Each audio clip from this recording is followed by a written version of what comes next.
So first off, a disclaimer here. I decided to hold it in English so most of you guys can understand, and I hope that my English is good enough so it actually helps more than anything else. And be compassionate if I struggle with my English. Thank you. And I call this speech Building Expert Intuition, and it's mainly about how each of us can approach learning in a more efficient way. Because one of the most important insights I made during my 17 years in school, the last 5 was at Chalmers, my 10 years working as an engineer, and my about 17 years in martial arts, Brazilian Jiu-Jitsu and MMA, was that how each of us approach our own ability to learn, how we use this ability has a great impact on our improvement. So if you haven't thought about how you learn, if you haven't thought about how to use this innate ability of yours, then chances are you're not making the most out of your effort when you practice and when you train.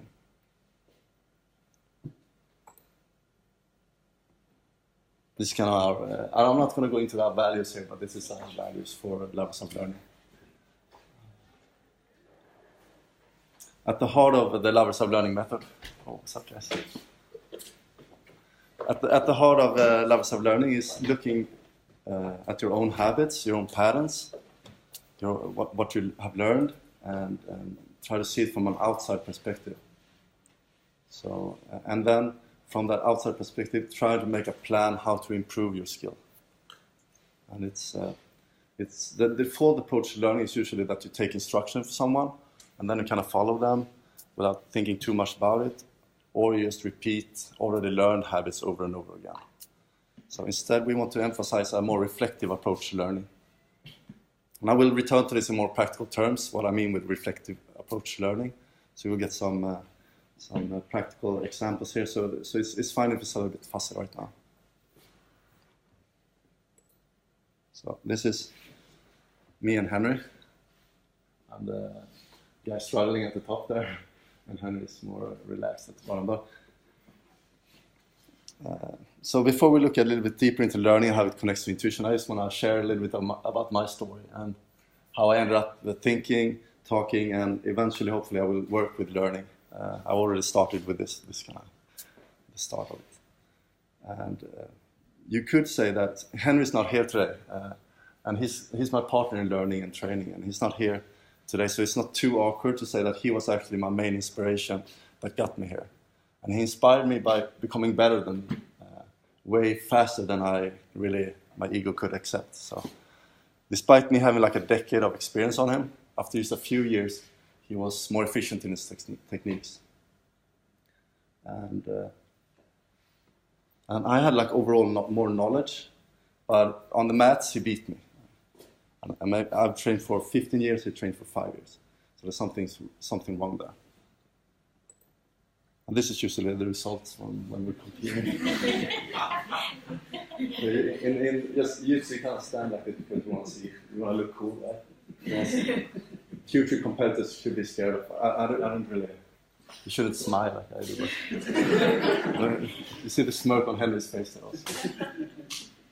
It was a hard pill to swallow that Henri actually became better than me, despite me having so much more experience on the mats.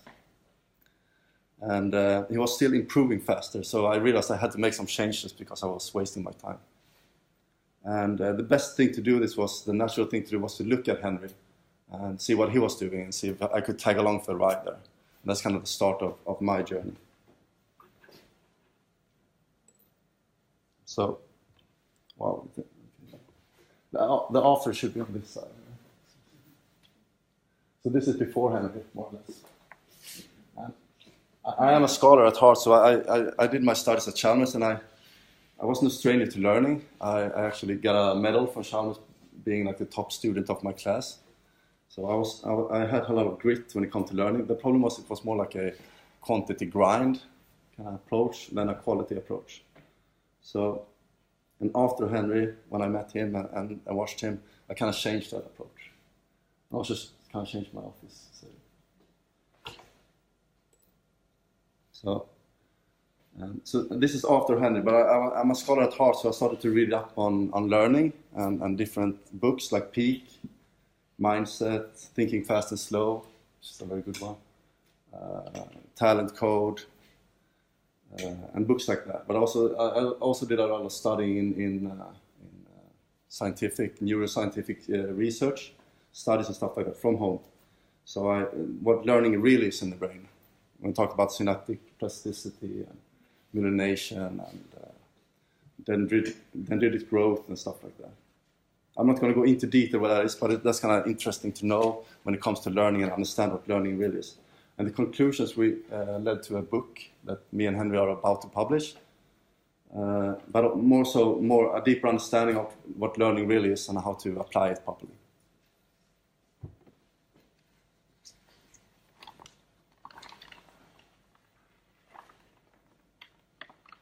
Let's see.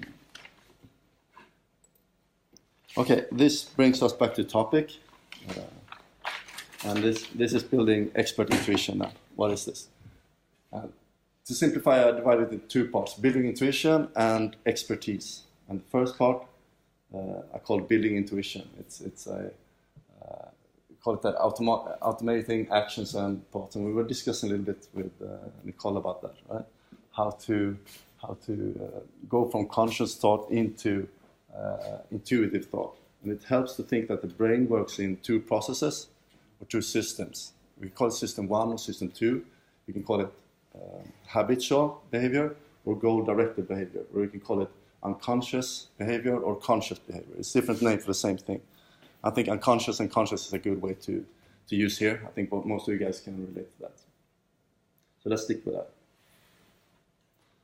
And I was supposed to write on the board here, but I'm going to do it here. So this is kind of how these two processes connects to learning. So, and this is a very simplified sketch, but if we have the brain here, this is the brain, and then we have the conscious process here. It's not really in the front here, but it's somewhere, and the unconscious. And this is about 10% of our workload is conscious, and about 90% of our workload is unconscious. So most of the stuff that goes on in the brain is unconscious. Right? Most of the stuff that affects us is unconscious. And when it comes to learning, deliberate learning, we want to make sure that the stuff we put into our unconscious part is good stuff. Right? So usually when we learn, we see some person here doing something, like dancing or whatever, like this, a skill, or a move or something. Then, like outside stimulus, then we bring it into our conscious mind, and we think about it, want to learn it, and then we practice it mindfully until it gradually and slowly becomes a part of our unconscious processes. So this is where we want to be, and Nicole mentioned this already, because we want to be in this area here. We want the execution of skills to be in the unconscious area. We don't want it to be in the conscious, not too long at least. Because normally, at first when we perform something, it's going to be conscious, it's going to be awkward, it's going to be slow, and it's going to take a lot of effort. And it's not good if you're dancing, if you have a performance. Everything's going to be very slow, and it's going to feel weird, and it's not going to be a good performance. So instead, if we're consistent in our practice, eventually the execution will move into the unconscious part, where it's fast, it's more or less effortless, and it feels like second nature to us. So that's where we want to be when we learn. And that was kind of like the process of building intuition, and everybody has intuition, right? What separates us is what kind of intuition we build, right? Because everyone is learning something all the time, you know, and we have automatic actions, and we react to everything. But when it comes to deliberate practice, we want to really build expertise intuition. So we really need to think about what kind of building blocks we use, what kind of building blocks we put into our unconscious mind. And in the Lovers of Learning method, we call this learning from the greats, or studying the greats. Because when we learn, we're actually landscaping the brain. We're changing how the brain physically looks by dendrite growth and long-term potentiation and myelination and stuff like that. So it's a physical change. And when we do that, we really want to make sure that we do it in a smart way, in a good way. Okay? So when it comes to skill learning, we want to think about what we put into our skill set. I'm going to give you some practical examples here of how we can do this. Learning from this. So I'm going to start with some examples from Brazilian Jiu-Jitsu. This is how Henri and I train a lot. Most of us don't train with the best in the world. If we do, then we have kind of access to the best knowledge out there. If we train with the best in the world. Most of us don't, but there's still a way, or several ways, that we can access this expert intuition from other people. So let's look at this. Or not.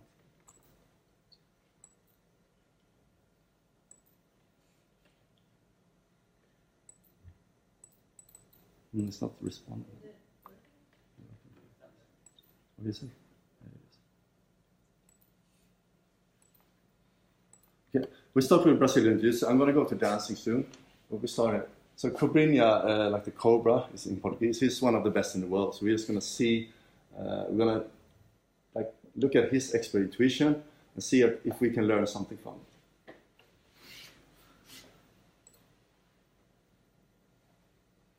So a main thing in Jiu-Jitsu here is, you see the guy in the white gi in the bottom here, is to get from the bottom, he's on his ass, he wants to get on top. Right? Now we're going to see how he does that.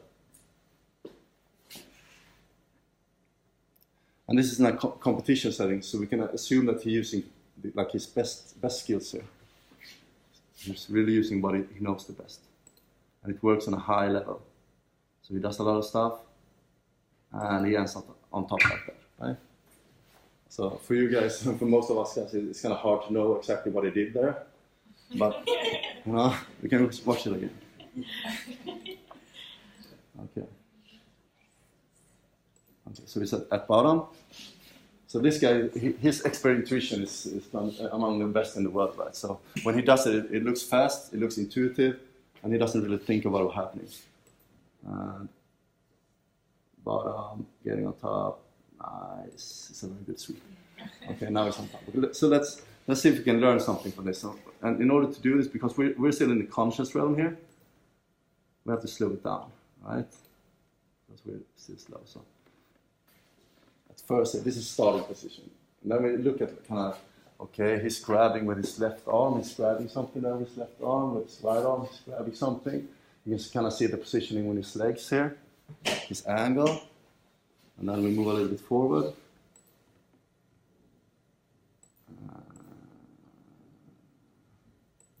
You can see here, he kind of lifts with the leg in between, kind of lifts up the other guy with that, so the other guy is off balance. That's the next step. And he actually had his left foot on the outside of the leg, now it's on the inside of the leg. Okay, that's good to know. And he's pushing away, and actually now he's starting to get up here. You can see on his left foot he's starting to get up. He's pushing the other guy away, and now he's going to get to his feet.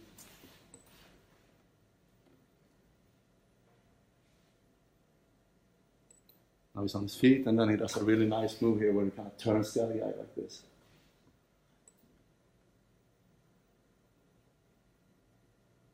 And ends up on top. So that's kind of how we break down his expert intuition for us to learn from it. So we break it down, we slow it down, we look at each step, and then we can actually practice from this and actually learn from this. Right?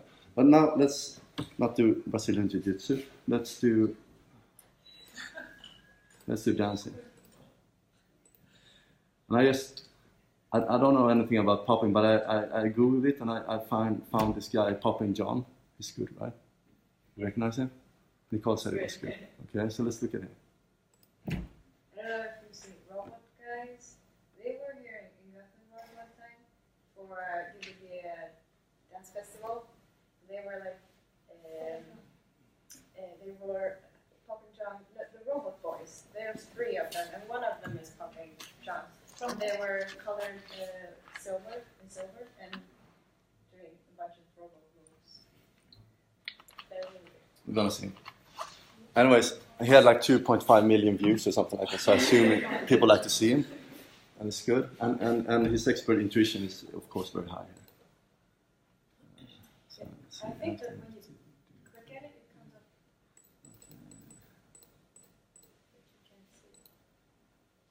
It kind of comes up, but I can see it. Yeah.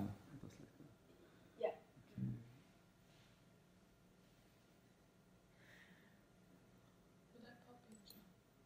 Okay, so I'm not gonna talk too much now. We're just gonna watch him for like 2 minutes or something like that, so we can relax and watch him dancing. There's no sound though. Is there? There's no sound. Okay, now. We can imagine the sound. It's very impressive, right? The movement is super advanced, but you can kind of see in his face that he's kind of enjoying it, right? It doesn't seem very effortful what he's doing, and that tells us that he's working from the unconscious part of his brain. So all the moves he's done here is probably practiced from the conscious until unconscious, and he's basically displaying his expert intuition here. I don't know if it's innovative, if it's just everything is practiced here, or is he going with the flow? Well, I think we have different ways of viewing this as dancers, but some dancers are really good at practicing certain moves that have already been created by others, and they stay there and become experts at that, and some choose to innovate new moves. It's really fast, so it's no time for him to consciously think about what he's doing here. Yeah. It seems to me, at least, that he's just moving. His body's moving the way it's used to be moving, so he's practiced all these moves, and his high-level moves, everything, so he really put good building blocks into his unconscious habits or patterns. So that's kind of where we want to be, right? Okay, so I got a little bit interested in the last. I don't know anything about dancing. Not too much at least, but I looked at because if you look at the whole performance, it's very overwhelming. Like, how can we learn anything from this? Because it's moving so, like his body's moving one way, his legs are moving one way. It's very hard to learn something from this if you just look at it like that. But if you look at the last kind of segment here, this move here.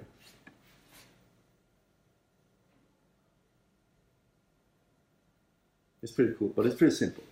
So I did a small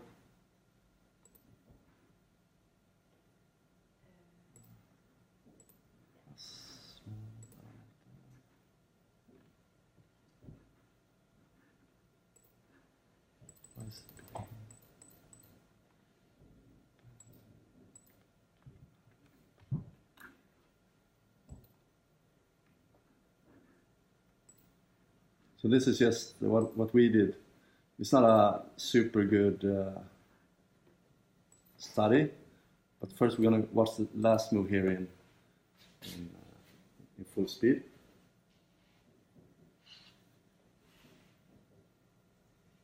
And now we're going to watch it in slow motion. So I just focus on that. It's hard to get the whole everything down at once, so because we're kind of new at this. So let's just look at the kind of his footing here. How he places his feet here, and let's go through it.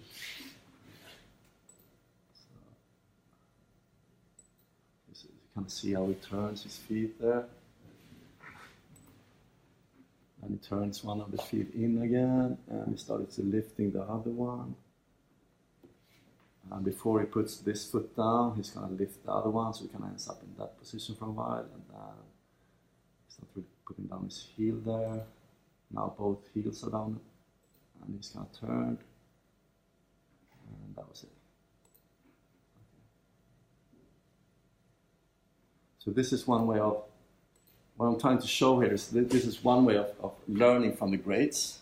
We're using his expert intuition to a move that we want to practice ourselves, and we want to get into our expert intuition, right? So even though we don't talk to this guy or haven't been here, we can still learn from this performance. and pick out if you break it down into smaller pieces, and then you can practice that way. So the next thing, when you have these high quality, best of the world pieces to work with, then it's time to make a rough plan for how to practice this.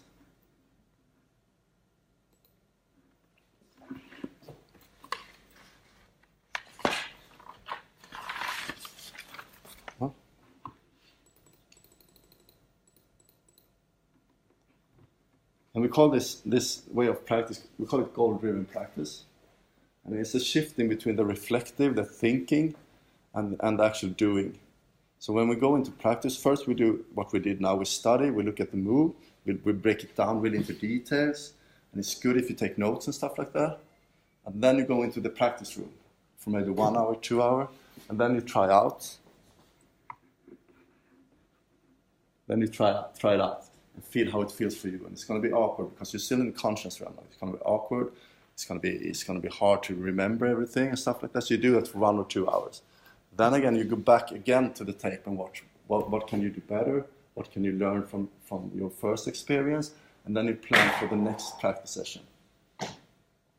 So the shifting here between planning and then trying out, then planning again from a new standpoint, then trying out again.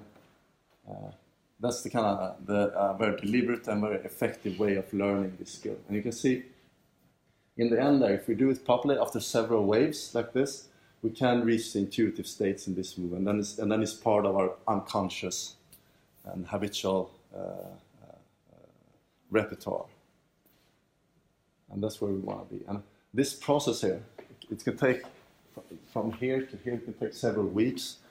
Even takes several months, so you have to be patient in this process. And the most common mistake we do is that we start one of these kind of cycles for one move, then we find something else that looks cool because it's a lot of information out there, and then we start another cycle. Okay, but then the brain interprets that the first one wasn't so important, and the brain will start to unlearn that because it wasn't finished with that. Then you start the next one, and then maybe you start another one. So you never really give the brain a chance to properly move the execution into the intuitive part. And that's a very big problem that we do. Because when it's finally here in the intuitive part, then it's going to be persistent, usually. And then it's time to move on to the next skill. And one important concept here is to know when the skill is actually intuitive to us. When is it persistent? And a very good way to know that is just to feel.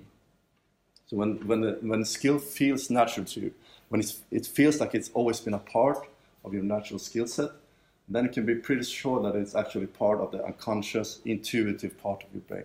And then, not before that, you should move on to the next skill and learn the next skill. So it's a more deliberate approach to learning. And did I say it? Maybe. Learning for us is consistently and compassionately and slowly increasing the level of challenge and building expert intuition. Because we're doing this way back and forth, we're really making sure that we get the correct knowledge in each step, right? If you just look at it once and then do only practice, we're probably going to get stuff wrong. And we're not going to get the expertise part all the way down. So that's why we're going to mix back and forth also. And remember that building expert intuition, there's a lifelong pursuit, so you don't have to rush anything.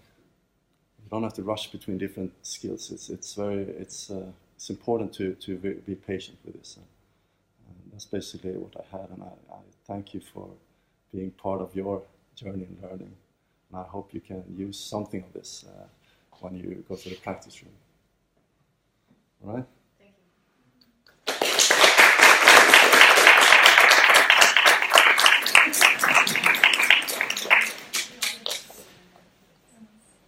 We'll go for questions. Yes.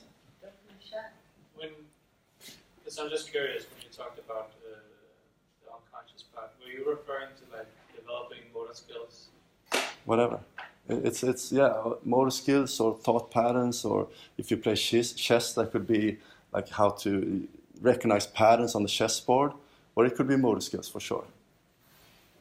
Depending on the field, it's not really limited. The way we learn like this is not limited to any specific field.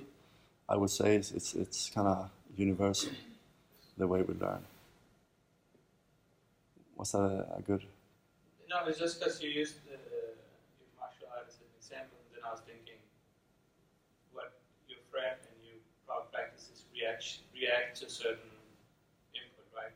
Yeah. He's laying there, he's doing this, and that intuitionally, if there's a position, then you try to grab him and change it. Yeah, so we want to have when because in fighting is a little bit different because someone else does stuff to us that we can't control, right?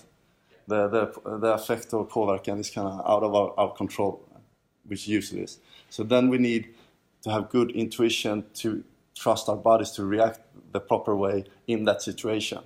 If someone puts us in a position that we're not used to, then we're going to be slow because we're going to be unconscious. We have to figure out the solution as we go.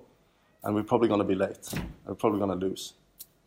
And in the same way, if you on the dancing, when you're dancing, and you don't have a good, and you get a challenge, and you don't have any good idea what you're going to do, then your dancing is going to be awkward, right? It's going to be slow and awkward, and it's going to be a lot of breaks and stuff like that. So you want to have a lot of intuitive building blocks that you have already, and then when it comes to the creative part, I would say that's how you combine these different skills that you already built. That's the creative part of it, right? That will make it innovative, I would say. Does that make sense? But you still want to build all this skill to have in your unconscious mind. You need to build that first. I mean, just moving like crazy like this is innovative, right? But it's not really valuable. There's no skill behind it. So you dancers, I think you should build skill like this, and then but keep open to combining these skills in different ways to make it creative. I was thinking about the term talent, Yeah. and the relationship to intuition. Yeah. Would you say like be talented for something builds intuition faster in some area, or how would you relate talent to building intuition? Yeah, talent is so kind of controversial, and what it is, and how much is nature, how much is nurture, when it comes to skill. But it doesn't really matter as far as I'm concerned, because if you want to be good at something, you don't have to think about what kind of talent you bring to the table. It's just making sure that you practice in a good way, and you do the work that you need to do. And I think everybody can reach. Okay. If I'm really short, it's going to be hard to play basketball, right? It's going to be much harder for me. And that would be talent for me. But when it comes to learning, there are maybe conditions where it's harder to learn, like Parkinson's and stuff like that, I guess. But otherwise, I think we have basically the same prerequisites to learn. So I don't want to talk too much about talent. I don't think that's super relevant. And of course, maybe those guys that really become the best in the world, best in the world, maybe they have some extra good DNA or genes or something like that. But for the rest of us, we can still do good stuff without that. So great stuff, right? So, but there is a trade-off between genes and what we actually learn. Because you talked about a little bit. We have these limitations. We can't do anything. Right? We can't fly and stuff like that. So we have limitations, all of us. But learning is what we do from those limitations. I would say how we make the best of the situation that we have.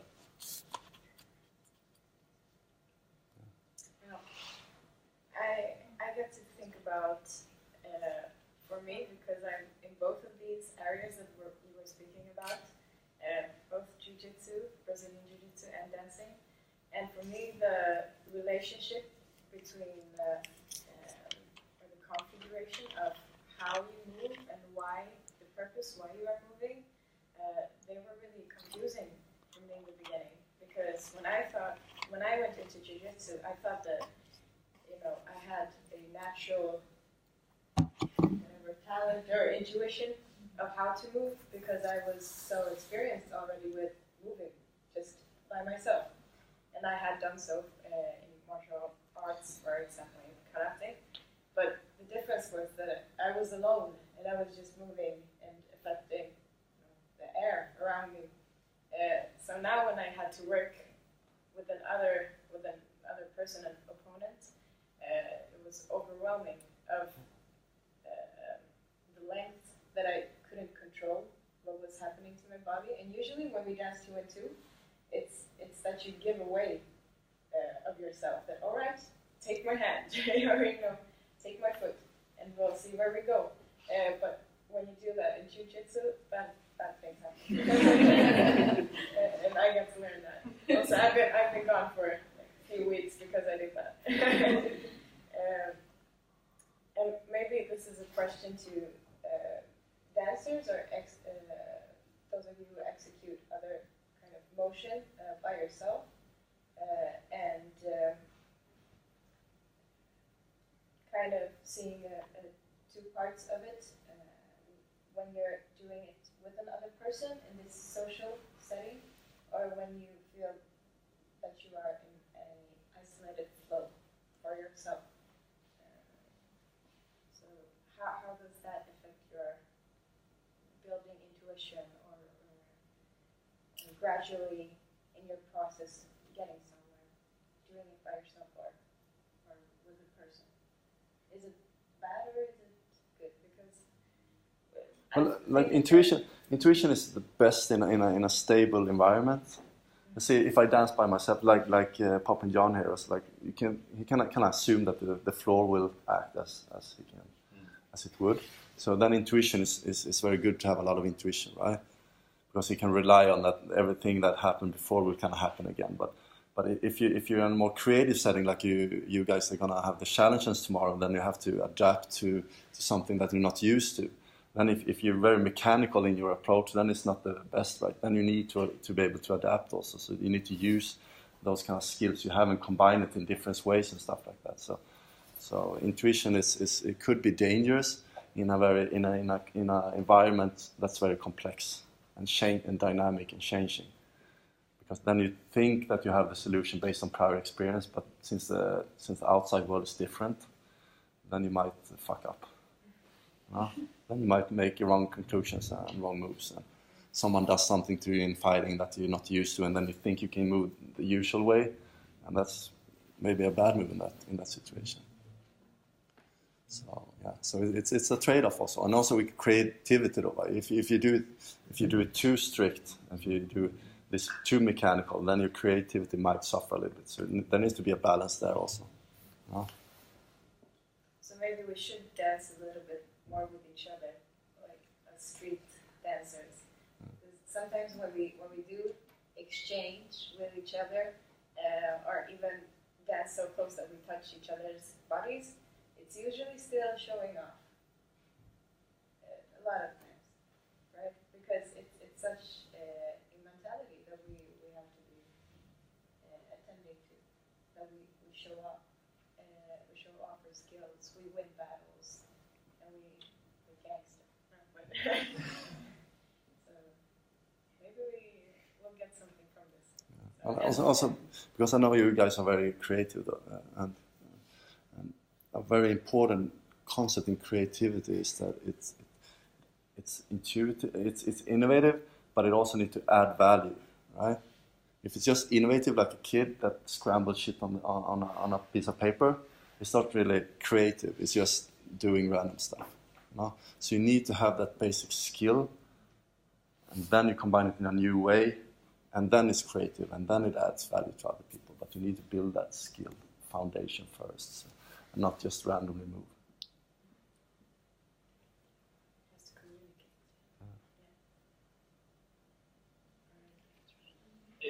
Can you maybe give a practical example when you talk about putting it in a new way, maybe from your own practice?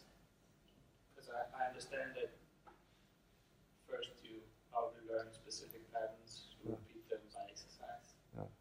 But what is that new way?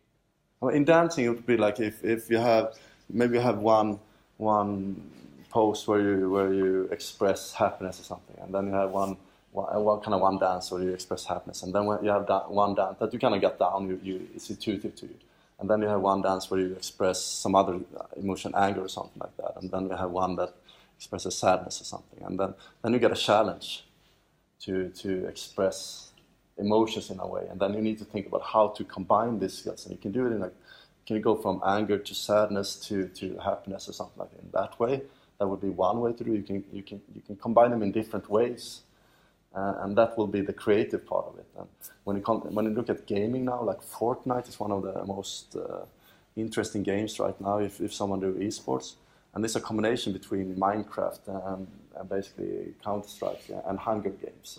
So they took all these like known concepts and they combined them into something new.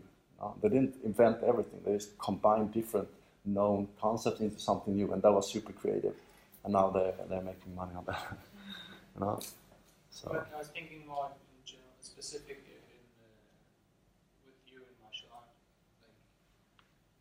Yeah, if someone does something to me like a position that I've never been in before, then I have to be creative and look outside what I usually do, and see if I can find a solution to this new situation.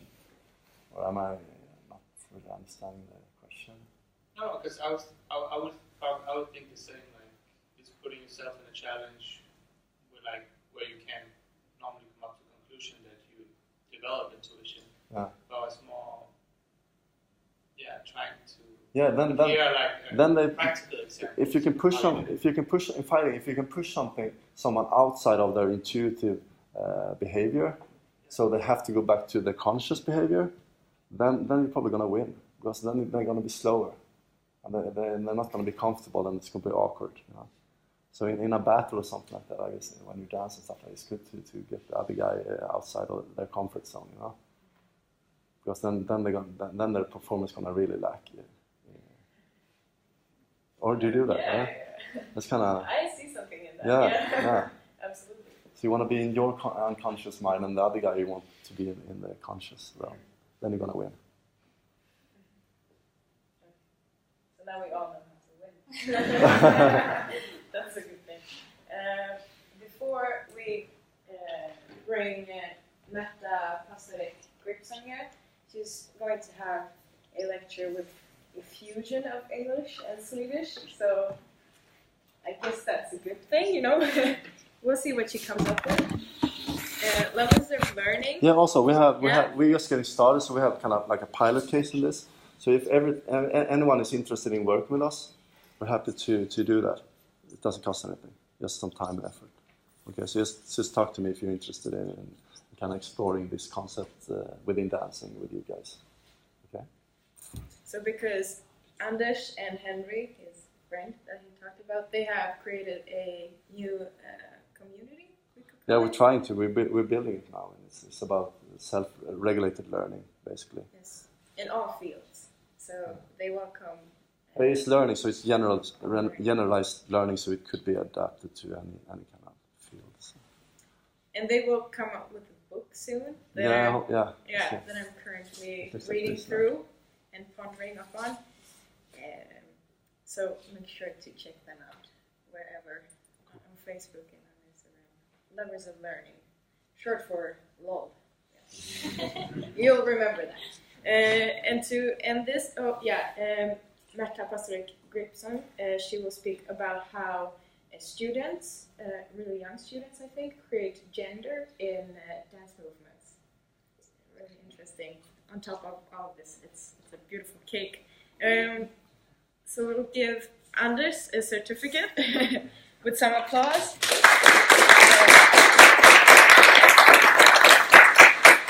And also, Lovers of Learning certificate for both of you.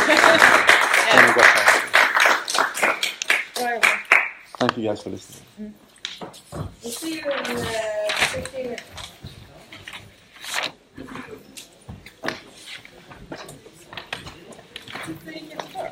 Okay, jag tappar bort den lite. Alltså? Men jag tror vi kunde ha hållit på med frågor för evigt. Ja, det var. Jag känner att det var lite här.